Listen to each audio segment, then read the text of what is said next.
ឆ្មក់បាញ់ប្រហាងក្នុងដែនសីមាដែលខ្ញុំតាំងនៅពួកយើងមិនបានចូលដីសត្វត្រូវម្ដេចចោលខុសខើបំពៀនរំលោម៉ោងភ្លឺទៅហើយស្នូផ្ទុះអាវុធយុទ្ធមិត្តមុំមុតប្រយុទ្ធតបាញ់ខ្មាំងសត្រូវវិលាបាក់ក្របប្រឆាំងចោលមកពួកមិត្តអាប់បលាក់ឈាមខ្ញុំជាខ្មែរខ្ញុំថែ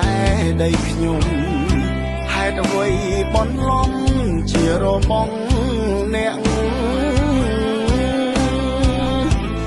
មិនតែប៉ុណ្ណោះលួចបាញ់ពួនស្ទាក់រូបខ្ញុំបានស្ម័គ្រពាក់លីជីវិតទឹកចិត្តកងទ័ពបដិញ្ញាការពី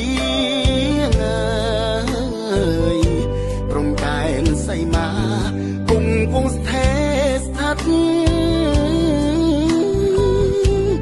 ត្រៀមខ្លួនជាស្រេចចំពោះអមិត្តហ៊ានបដូរជីវិតការពារទឹកដី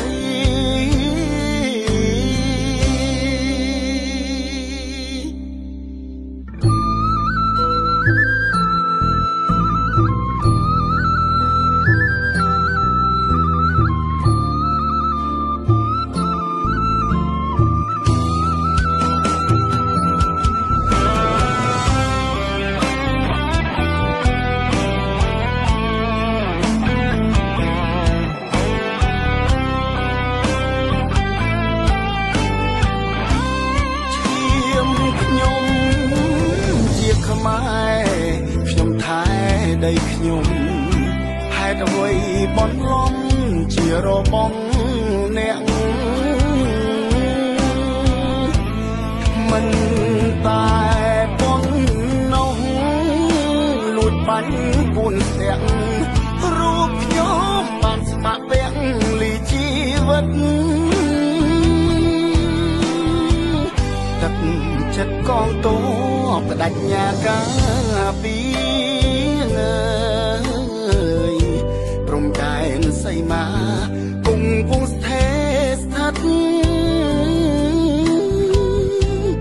ត្រៀមខ្លួន